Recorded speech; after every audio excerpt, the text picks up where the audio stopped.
long before the whispers of rebellion began to swirl across the Seven Kingdoms.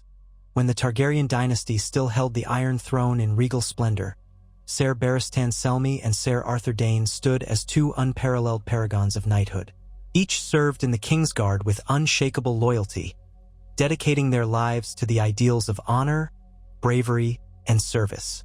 Their reputation spanned the length and breadth of Westeros, so profound that even children in distant villages could recite how Ser Barristan slew dozens of outlaws on the stepstones, and how Ser Arthur Dayne single-handedly cut his way through a line of foes to rescue Prince Rhaegar on the Trident.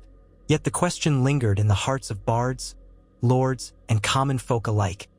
If these two legendary knights faced each other in a fair, sanctioned contest of arms, who would prevail?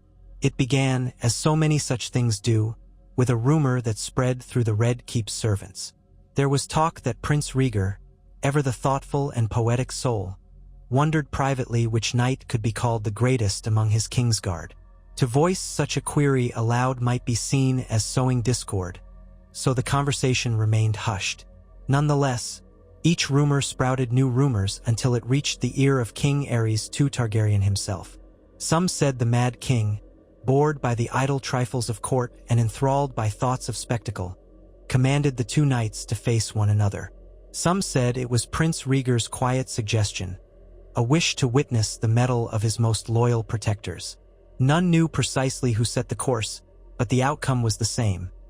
Arthur Dayne and Barristan Selmy were to meet in a friendly yet decisive trial of skill, a public demonstration meant to confirm their rightful place in the annals of history. The day was chosen without much ceremony. The second moon of the new year in the early days of spring, when the King's Court was flush with visitors. It would take place in the spacious practice yard behind the Red Keep, a place large enough to accommodate a throng of spectators but still reserved compared to the great tourney grounds at Harrenhal or Lannisport. The yard was ringed by a low stone wall, and beyond it, a shallow moat provided separation from the rest of the castle grounds. A handful of chestnut trees in the corners cast mild shade over the dusty expanse of sun-baked ground. On the morning of the appointed day, the Red Keep buzzed with a quiet, expectant tension. Servants rushed about carrying pitchers of water, casks of ale, and trays laden with freshly baked bread and honey cakes for the spectators. Minor lords, ladies, and knights of various houses were already staking out positions around the practice yard, eager for the best vantage. Even the king's most trusted advisors found themselves arriving early. Grand Maester Pycelle, though ordinarily not interested in martial affairs, settled himself in a seat of honor beneath a crimson canopy, fanning his face in the warm breeze. Ever formal, he removed his helmet upon entering the yard, revealing a face that was stern yet kind, and hair that had started to take on the earliest strands of silver amidst the blonde. Despite his years, he moved with the fluid grace of a man in his prime, head held high, back as straight as a sword. There was a hush among the gathering crowd as he passed by. Children craned their necks to see him up close, and older knights gazed upon him with respect or envy. Bowing politely to Prince Rhaegar, Barristan took his place at one end of the yard.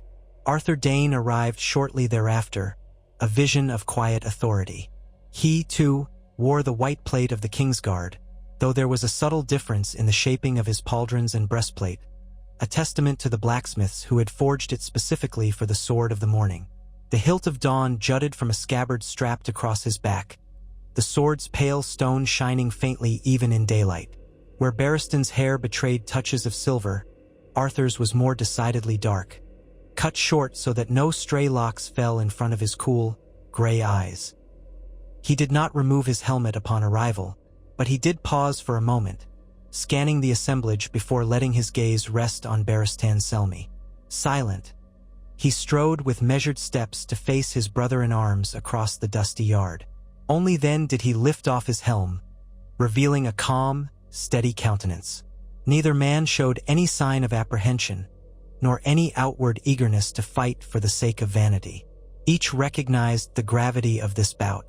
With that understanding came a certain weight of duty.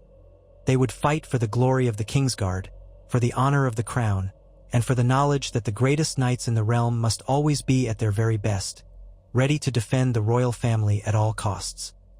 This wasn't to be a fight to the death, The king and prince had insisted, but a friendly contest of arms, to the first yield or incapacitation. Yet everyone in that yard understood that neither man would hold back too much. Knights of this caliber could not feign partial effort. To do so would be to dishonor the spirit of the trial. As a hush fell over the practice yard, Lord Commander Gerald Hightower stepped forward to address the two knights. His presence alone was imposing, a broad-shouldered man with a heavy brow, silver-white hair cropped close to the skull. He looked at Barristan and Arthur in turn. In a clear, resonant voice, he reminded them of their duty to the crown, the holiness of the Kingsguard's vows, and the importance of honor in every action they took. Then he gave them leave to commence, stepping back to stand beside Prince Rhaegar, who watched them with an intense expression of thoughtfulness. Neither man moved straightaway, each studying the other from across the open space. They had trained together countless times over the years, locked swords in practice, and saved each other's lives in real battles. And yet, this was different. This was not a routine training session where their blades clashed for an hour just to keep themselves sharp. This was a performance in front of the realm's most powerful lords and ladies, in front of the king and prince, in front of their lord commander. The hush remained unbroken except for the gentle rustling of cloaks in the mild breeze, the distant caw of crows perched atop the Red Keep's towers, and the soft breathing of the knights themselves as they prepared. Barristan Selmy was first to draw. He unsheathed a long sword of castle-forged steel, its crossguard etched with simple lines that gleamed in the sunlight. He held it with practiced ease, giving it a subtle spin to loosen his wrist, then set it in a high guard position. Over the years, Barristan had become known for his adaptability. In pitched battle, he could lead cavalry charges with unstoppable determination, while in single combat, he moved with a certain cat-like grace that belied his size. With the sword's tip angled forward, he advanced 3 paces. Arthur Dayne responded by sliding Dawn from its scabbard, the blade instantly capturing the eye of every observer. Pale as milk glass, it shimmered with an otherworldly luminescence. To hold Dawn was an honor bestowed upon the Dayne considered worthy, and Arthur wore that distinction with humility and quiet pride. He brought the blade down in front of him, pointing its tip toward Barristan, and gave a slight bow in courtesy. A hush of awe passed through the crowd, for few had seen Dawn drawn in anything other than dire battle. Then Arthur rose, adopting a guard that mirrored Barristan's, though slightly more refined in its geometry, a testament to his knight of the morning discipline. They closed the distance cautiously, reading each other's stances, minds calculating. The first exchange came with a measured slash from Barristan, a wide cut designed to gauge Arthur's reaction rather than do immediate harm. Arthur easily parried, stepping aside with a twist of his hips. Then, in a flicker of movement almost too fast to track, Dawn's tip darted forward. Barristan, expecting the counter, angled his long sword in time. The clash of their blades rang through the yard like a bell, crisp and clear. A stirring in the crowd rippled out, a collective release of breath. Each man tested the other's reflexes with the opening gambit, and each recognized the other was as sharp and potent as rumor claimed. They circled slowly, their capes fluttering, eyes locked. Arthur launched a quick combination of strikes, each carefully placed, from a vertical slash aimed at the shoulder to a horizontal sweep at waist level. Barristan responded with crisp, precise blocks, not giving up any ground. The watchers murmured, for neither knight's footwork faltered. The next flurry of blows escalated in speed. Their arms blurred, swords colliding again and again in a dance of lethal grace. Arthur, known for the unstoppable momentum he generated in battle, tried to unbalance Barristan with a strong diagonal cut. Ser Barristan, no stranger to powerful foes, deftly sidestepped, letting the blade whoosh past. His counter came in the form of a thrust aimed at Arthur's exposed right side, but Dayne spun, fluidly transferring the motion to bring Dawn around in a sweeping parry that forced Selmy back. The exchange was so rapid that only the keenest observers could fully follow it. Their armor clinked with each shift, each pivot. Dust rose from the ground, floating about their boots as they maneuvered. Neither man yielded space unnecessarily, each claiming or conceding an inch only by the logic of tactical advantage. Their mutual respect, honed by years of service side by side, was evident in how they measured their strikes. Neither was overly aggressive. Instead, they both fought with a calm, disciplined precision that spoke of unmatched skill. This was more than a fight for glory. It was a conversation in steel, a testament to the devotion they shared for the art of swordsmanship. Minutes passed, the ring of steel forming a kind of rhythm. Then came a decisive shift. Barristan feinted high and followed with a low cut toward Arthur's thigh. Arthur saw the feint, but only at the last moment, which forced him to adjust and block low. Despite succeeding, the block threw him slightly off balance. Sensing a fleeting opening, Barristan pivoted, driving his shoulder into Arthur's shield side, forcing the knight of the morning to stumble a step. Cheers erupted from certain corners of the yard, but Arthur, recovering swiftly, slid to his right and retaliated with a cut so fast that Barristan had to twist awkwardly to avoid a direct hit to his torso. The crowd gasped as the tip of dawn sliced across the steel of Barristan's breastplate, leaving a silvery scratch. Already the fight was taking on an edge that went beyond courteous sparring. Sweat beaded on their foreheads beneath their helms, the warm air and the intensity of the fight taxing even such elite warriors. Arthur's breath came in steady, controlled draws, while Barristan's eyes sparkled with the exhilaration of facing an opponent who challenged him in every way. Neither knight had ever encountered many equals. Now, each recognized he was truly pushing against a boundary of mortal skill. To the onlookers, it felt almost like a story come to life, the kind that would be sung in taverns and halls for centuries. Ser Jaime Lannister, not yet the fabled Kingslayer but already a golden youth brimming with potential, stood near the wall, transfixed. He had once dreamed of taking on Ser Arthur or Ser Barristan himself one day, for the sake of his own pride, but seeing them now, the reality of their prowess was humbling. He swallowed hard, eyes flicking back and forth, memorizing every movement. Meanwhile, King Aerys had taken a seat on a cushioned chair brought out to the yard, his fingernails tapping irritably at the chair's wooden arm. He seemed enthralled by the combat, but also uneasy, as if not entirely certain this hadn't been a foolish idea that might cost him two of his most loyal guards. Prince Rhaegar watched with what could only be described as rapture, his normally reserved facade giving way to genuine fascination. He leaned forward, hands clasped, occasionally flicking his gaze to Lord Commander Hightower, as though to confirm that everything was proceeding as it should. Then the tempo of the fight increased further. Arthur Dayne transitioned from measured single cuts to a series of blows that came in tight succession. Cut high, thrust low, pivot, slash from the offhand side. Each move built upon the last, pressing Barristan to the defensive. Barristan's blade whirled, warding off dawn with a clang and a shower of sparks. His footwork was impeccable, backing up only enough to avoid losing position. Then, as Arthur's final slash came in high, Barristan ducked under it in a crouch and launched a rising counterstroke. Dawn was out of position to parry, and for an instant, the tip of Barristan's sword was angled for Arthur's armpit, the weaker side of most plate harnesses. But Arthur twisted at the last fraction of a second, letting Barristan's sword glance off the side of his plate, and not without consequence. The blow rattled Arthur, but it did not pierce him. Gasps and cheers filled the air. Barristan pressed the advantage, stepping in with a shield bash that crashed into Arthur's midsection.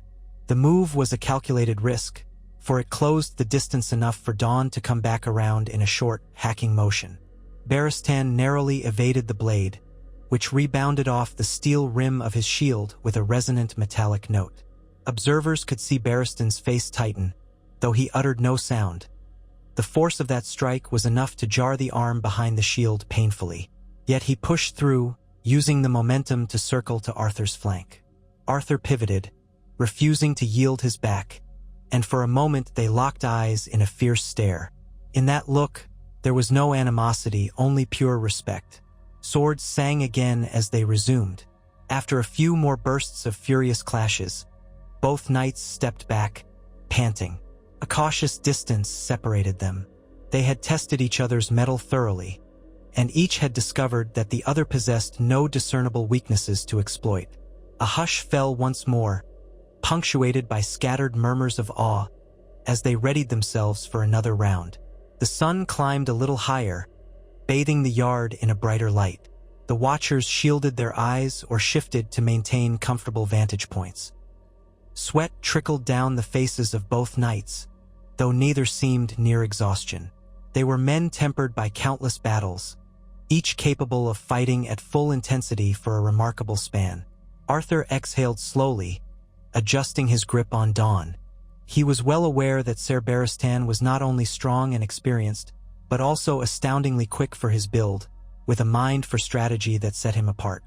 Barristan, for his part, recognized Arthur's calm, efficient mastery of technique. Dayne wasted no energy, made no unnecessary movements. Each strike was purposeful. Each defense was precise.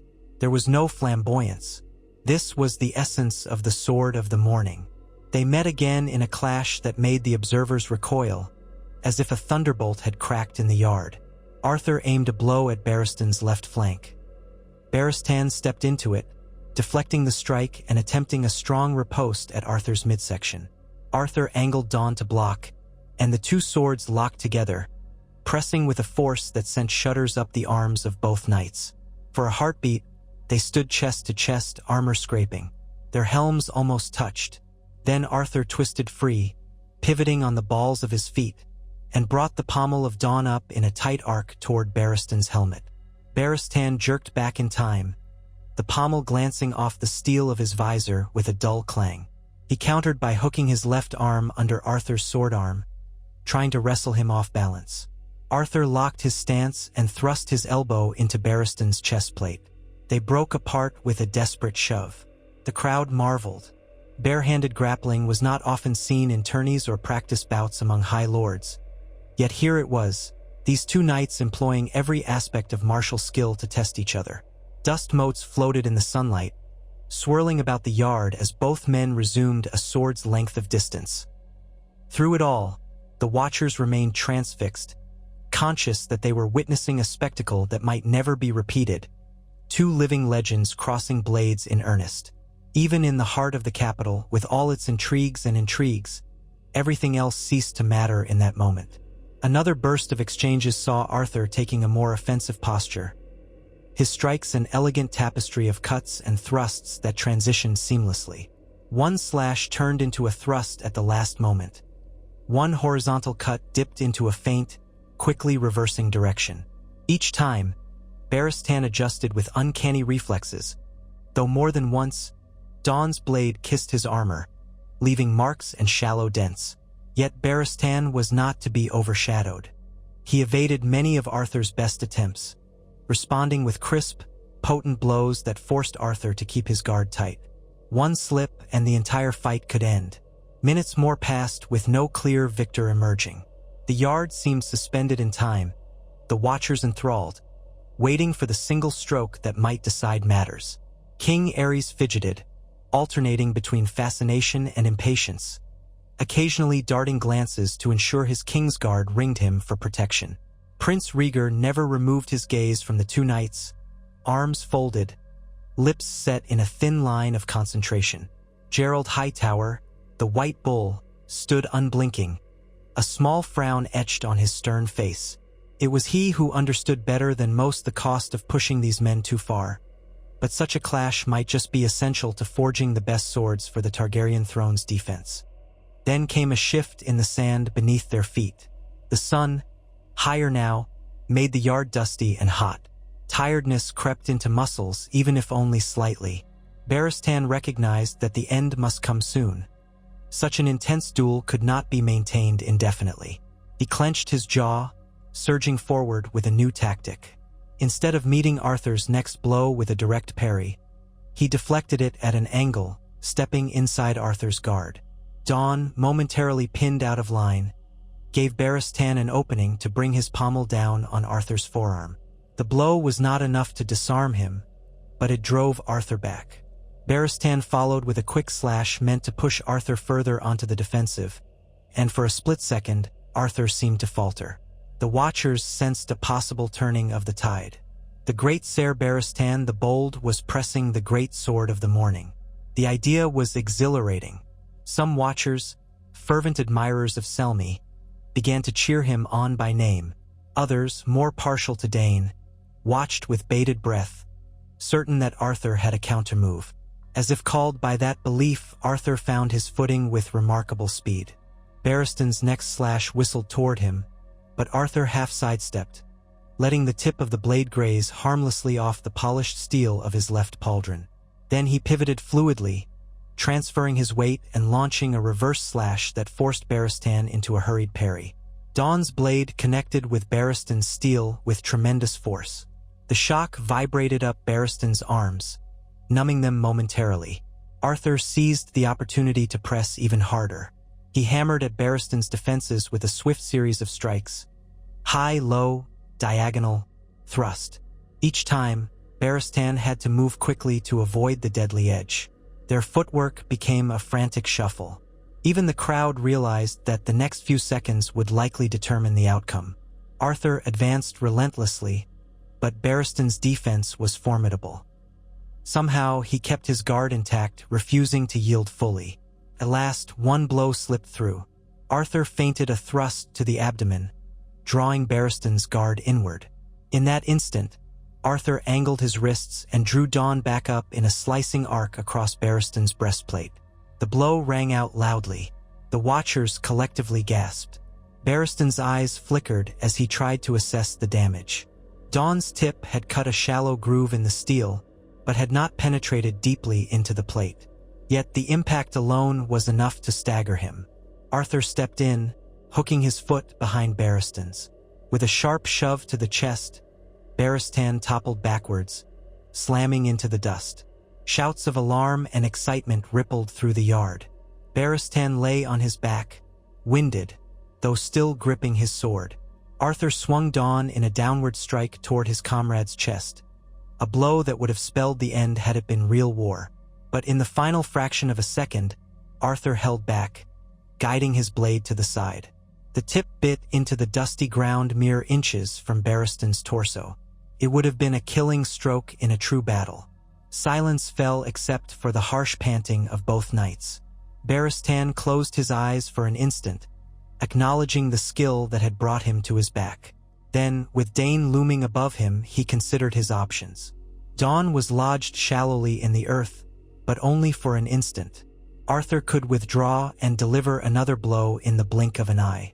Barristan attempted to rise, but Arthur placed a firm foot on Barristan's sword arm, pinning him. Barring a miracle, there was no way for Barristan to continue without risking serious injury or forcing a final, all-or-nothing blow that might shatter both of them.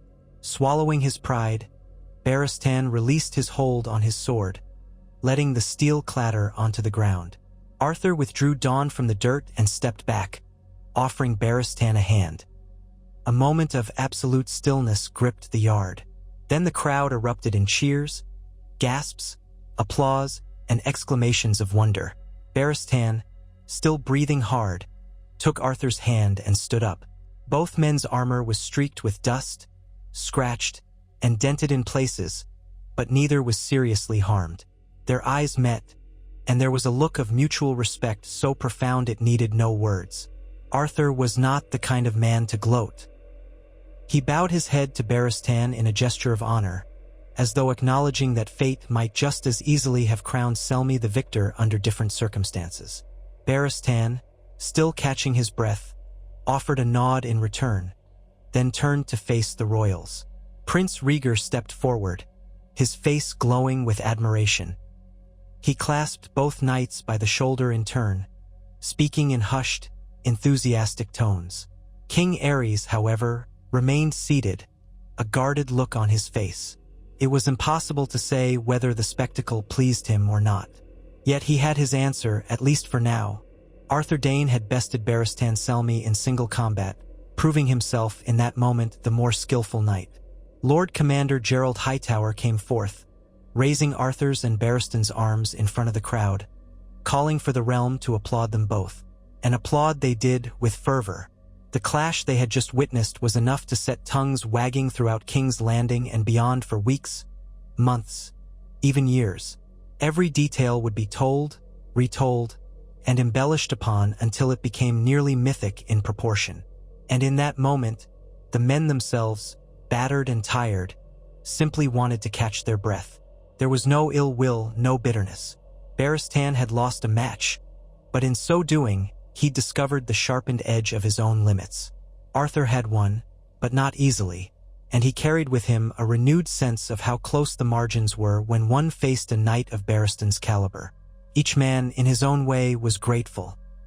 Grateful for the chance to test himself against one of the few living souls capable of offering such a challenge, and grateful that they remained alive and unbroken to serve the crown. Yet the story did not end there, for in the days that followed, the court's gossip soared. Who truly was the better knight? This single combat gave an answer, but also sparked as many questions as it resolved. Some said that if Barristan had chosen a different approach earlier, the outcome might have gone the other way. Others claimed that Ser Arthur had not even used the full potential of Dawn, for how could a mortal man withstand the sword forged from the heart of a fallen star?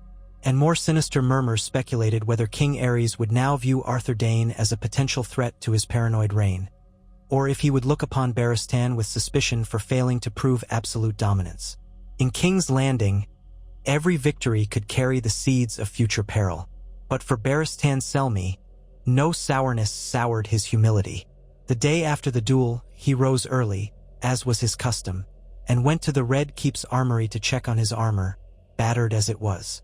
Bits of dust still clung to the dents from Arthur's strikes.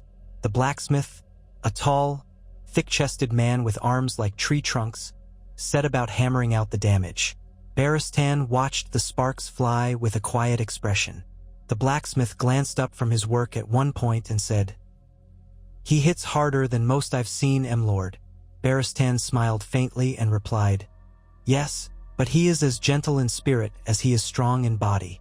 And that was all he said, lost in his own reflections. Arthur, too, found himself at dawn in a private corner of the practice yard, going through the sword forms that had been passed down in House Dayne for centuries. Sweat trickled down his brow as he repeated each stance, each movement of the blade. He felt the aftereffects of the duel in the form of an ache in his shoulders and bruises on his body, but those aches served as reminders that he had been fortunate, that the lines between victory and defeat were slender indeed. Dawn felt lighter in his hands, as though acknowledging its satisfaction in the way it had been wielded. Arthur took a moment to stare at the pale blade, letting the early morning light play along its surface. For centuries, that ancestral sword had been the hallmark of chivalry in his family, symbolizing not just martial prowess, but the moral purity expected of the sword of the morning. He closed his eyes and allowed himself a single moment of pride, quickly tempered by humility. The world was vast, and a knight's greatest challenge was never just one duel, but the lifelong oath to defend the realm and uphold the virtues of knighthood. That same day, when the sun was a hazy circle in the sky, Ser Barristan encountered Arthur Dayne in one of the lesser corridors of the Red Keep. It was a chance meeting. They stood there in the cool shadows, exchanging polite nods. Barristan was the first to break the silence. "Well fought," he said simply, inclining his head. Arthur mirrored the gesture. "As was yours," he replied. They did not speak about who was better, or whether the outcome might have changed under different circumstances. There was no need. The duel had spoken for itself. They parted ways, each carrying the quiet assurance that if the realms were to be threatened by some dire foe, they would stand side by side, dawn and steel, unstoppable in their shared dedication. Word spread through King's Landing like wildfire. By evening, the taverns were alive with excited chatter. Drunken men boasted that they had always known Arthur Dayne would claim victory, while others insisted Barristan had not been fighting at his full potential. Minstrels began composing songs on the spot. There was talk that the king might host a feast in honor of the contest, though these rumors were largely overshadowed by the ominous whispers that King Aerys' madness continued to deepen. Over cups of strong ale, guardsmen shook their heads and wondered what fresh paranoia might seize the king.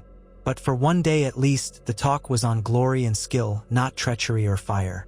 The day after the duel, Prince Rhaegar summoned both knights to his solar, which overlooked Blackwater Bay.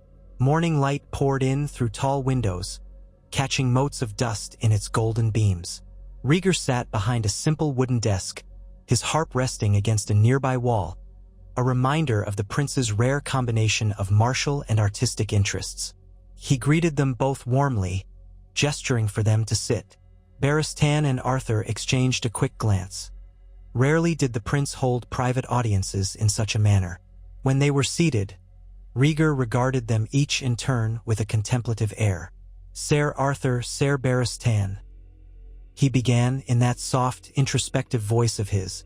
"You have served my family faithfully for many years, and your demonstration yesterday was, well, I suspect songs will be sung of it for generations. I am grateful to witness it with my own eyes." He paused, steepling his fingers. "But I fear these are perilous times. Rumors of discontent ripple through the realm. My father, his temper grows unpredictable. I have need of you both now more than ever. The realm has need of you."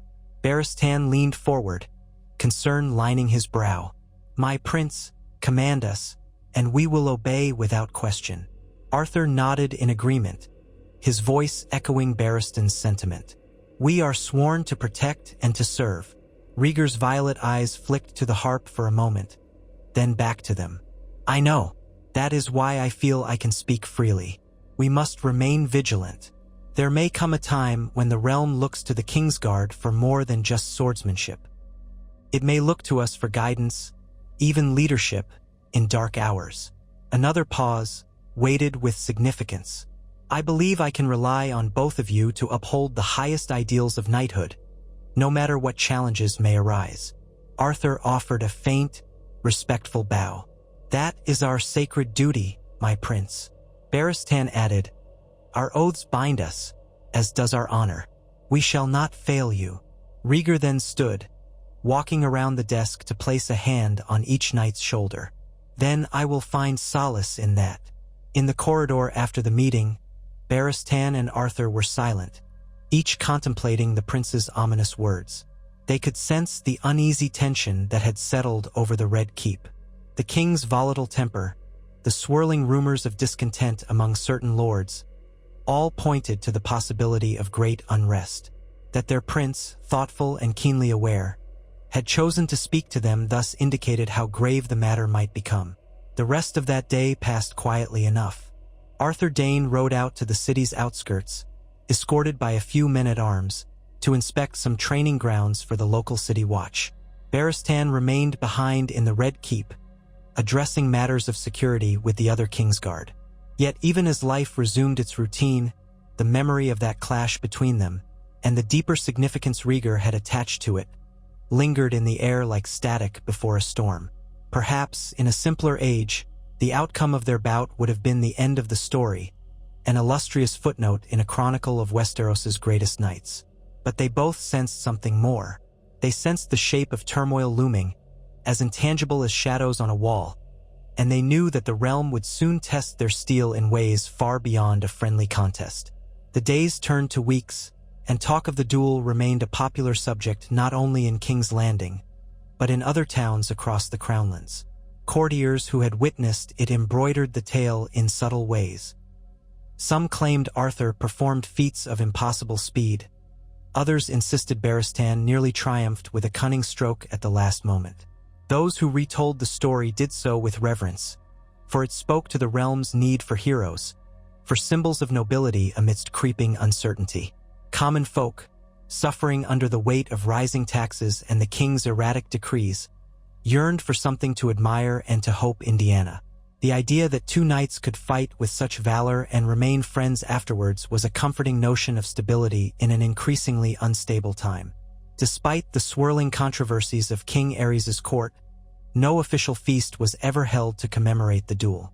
Whispers circulated that the king was displeased with the attention it drew away from him, or perhaps resentful that men hailed Arthur Dayne as the realm's mightiest knight. There were even rumors that in his darker moods, he raved that Barristan had betrayed him by failing to win. Yet, in public, the king said nothing. He left it to the Lord Commander to decide if further demonstration was required. Hightower, ever cautious, chose not to provoke the king's temper with additional spectacles. One afternoon, several weeks after the fateful contest, Arthur Dayne found himself training alone in the smaller courtyard used for advanced sword practice. The stone walls rose around him, ivy creeping in the corners, and old straw practice dummies stood by a wooden rack. The place was quiet, a welcome contrast to the busy main yard. Arthur wore simpler training leathers, though he still wielded dawn, which glimmered even in the lesser light. He went through a complex series of cuts and thrusts, each movement precisely measured, as if choreographed with an unseen metronome. His breath came steadily, each exhalation aligning with the arc of his blade. Partway through the sequence, he sensed another presence. He pivoted to see Barristan Selmy standing a short distance away, arms folded over his chest. Barristan was out of his armor as well, clad in a loose tunic and breeches, though he carried his own sword at his hip. He watched Arthur with a thoughtful expression, not speaking until Arthur completed his final slash. "You're even more graceful than I remember," Barristan said quietly, a hint of a smile tugging at the corner of his mouth. Arthur dipped his head in acknowledgement, letting dawn rest at his side. "I might say the same about you, Sir Barristan. Are you here to train, or simply to reminisce?" Barristan's smile broadened slightly. "A bit of both, perhaps. That day in the yard seems already like a distant memory, yet the realm still talks of it." He stepped forward, drawing his sword, giving it a few test swings in the air. "I've been thinking, there's much we can still learn from each other.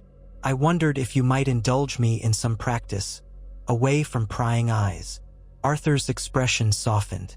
Of all the knights he had encountered in his life, there were few he respected as much as the man before him.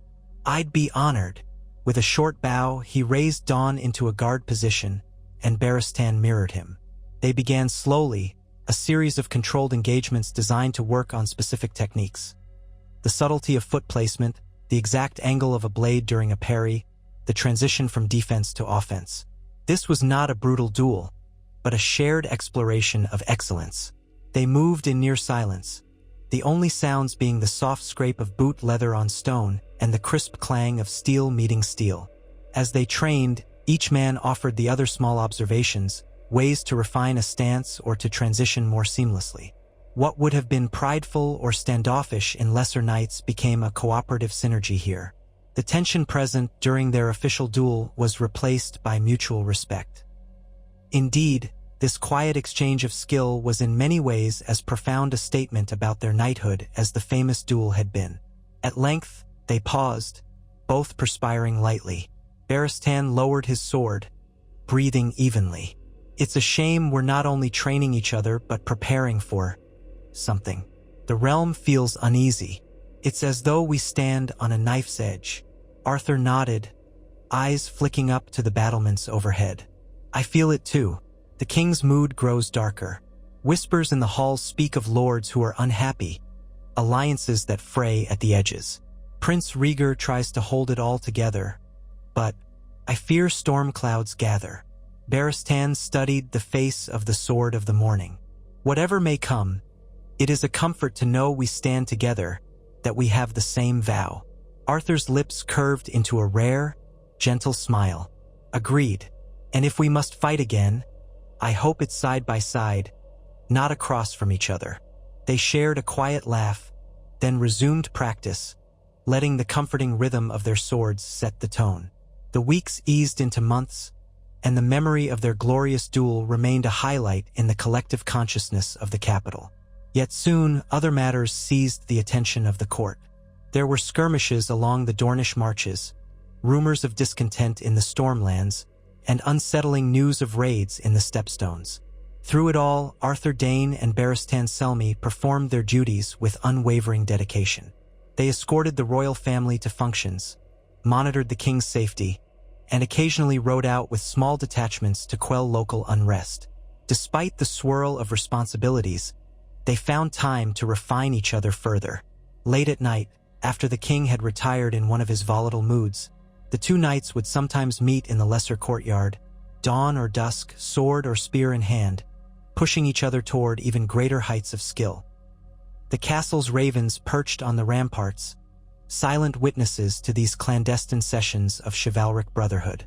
And in those moments, they were simply men who loved the craft of the sword, who esteemed honor above all else, who felt the weight of destiny in the air. Outside King's Landing, news of their bond, forged in the fires of both rivalry and respect, spread far. Lords in their halls mused on which knight was truly the greatest. Small folk in roadside inns told tall tales of how Arthur Dayne once defeated 100 men single-handed, or how Barristan Selmy fought off a legion of pirates. And in each telling, the outcome of their famous duel grew more legendary. In some versions, Barristan had come within a hair's breadth of victory. In others, Arthur had trounced Barristan so conclusively that the older knight had nearly lost an arm. The truth was less embellished but no less inspiring. Two knights, equally devoted, both unstoppable forces of martial prowess, had met in honorable combat, and one had, by the slimmest margin, emerged triumphant. Yet if any rivalry lingered, it was overshadowed by the sense that their greatest test lay not in a friendly duel but in the storms gathering across the horizon of Westeros. The court's atmosphere grew more tense with each passing moon. The king's suspicious nature flared up unpredictably, leading to abrupt firings and appointments in the small council. Whispers abounded that the realm was a tinderbox awaiting a spark.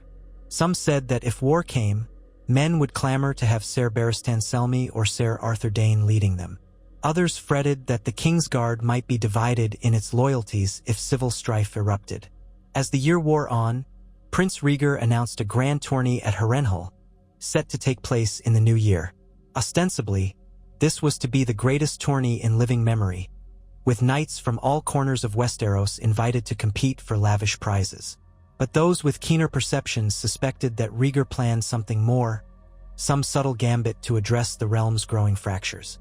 Ser Barristan and Ser Arthur were, of course, expected to attend in their capacity as Kingsguard. Another chance, perhaps, for them to demonstrate their peerless skill. But this time, the stakes were far higher than a question of personal prowess. Political currents would swirl at Harrenhal, and both knights understood that the future of the Seven Kingdoms might well be decided there or soon after.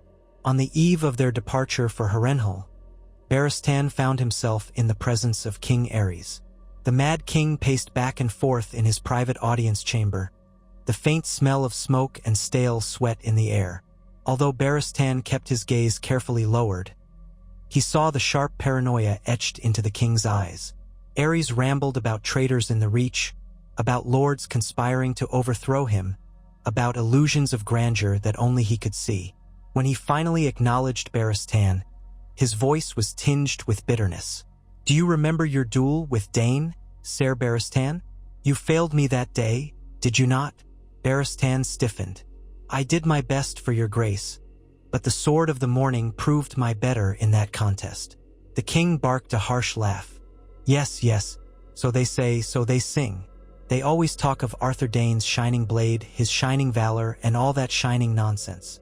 But you, Barristan the Bold, what of your boldness? Huh?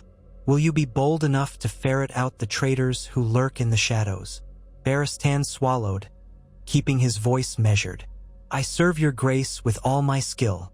I will do whatever is required to protect you and the realm." Aerys stopped pacing and stared at the knight with a manic intensity. "See that you do, or I'll find a better champion. Perhaps Dayne, or someone else. Now, leave me." Barristan retreated from the chamber, head throbbing with the weight of that brief exchange. The king's malice was a stark reminder that the glory of knights could be overshadowed at any moment by the madness of a ruler. As Barristan walked the torchlit corridors, he passed Arthur Dayne coming from the opposite direction. Arthur's brow furrowed in concern when he saw Barristan's grim expression, but he did not speak. Instead, he offered a short nod that conveyed understanding and solidarity. Harrenhal loomed large in the near future, promising further trials. Both knights would ride there, but they would do so under a darkening sky of suspicion and political tension. Their legendary contest had been a bright star in the tapestry of the realm's history, but the story of these two knights was far from finished. They were aware, each in his own way, that events were building to an inevitable confrontation that might shatter the kingdoms or reorder them entirely. Yet for all the uncertainty ahead, one fact remained solid. On that fateful day in the practice yard of the Red Keep, before a host of lords, ladies, and commoners, Ser Arthur Dayne had bested Ser Barristan Selmy, and both knights had emerged from that clash with a bond forged in mutual respect. If there was any envy, it was overshadowed by the recognition that they both strove for the same ideals. In the annals of Westeros, these two men had given the realm an image of chivalric perfection rarely matched before or since. People might dispute the nuances or the margin of victory, but few questioned that they had witnessed something akin to myth. By the time the leaves began to turn and the final harvest approached, the matter was, if not settled, at least recorded for posterity. The greatest knight in Westeros, by the evidence of that single match, was Arthur Dayne, the Sword of the Morning. But in the hearts of many, Barristan Selmy stood as his only equal, a man whose prowess was second to none save perhaps one. They were twin pillars of the Kingsguard, shining examples of virtue and martial excellence in a realm that seemed poised on the brink of conflict. As they prepared to depart King's Landing for the tourney, each knight took a moment to reflect privately on what lay behind and what lay ahead. Arthur Dayne knelt in the quiet of the royal sept, Dawn by his side, praying that he would remain steadfast in the face of coming trials. Barristan Selmy walked the battlements at dusk, gazing out over the city lights, hoping to find some measure of peace in the knowledge that he had done all he could to uphold honor. Two knights, their destinies intertwined, had crossed blades to see who was the greatest. The realm had its answer for now, and yet, as they and the rest of the Seven Kingdoms would soon learn, the greatest trials were not decided by friendly contests, but by the harsh and unpredictable storms of war and fate.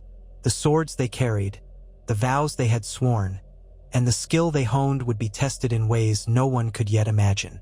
But that single, shining moment in the practice yard would endure, a testament to the purest form of knighthood, before shadows fell across the land.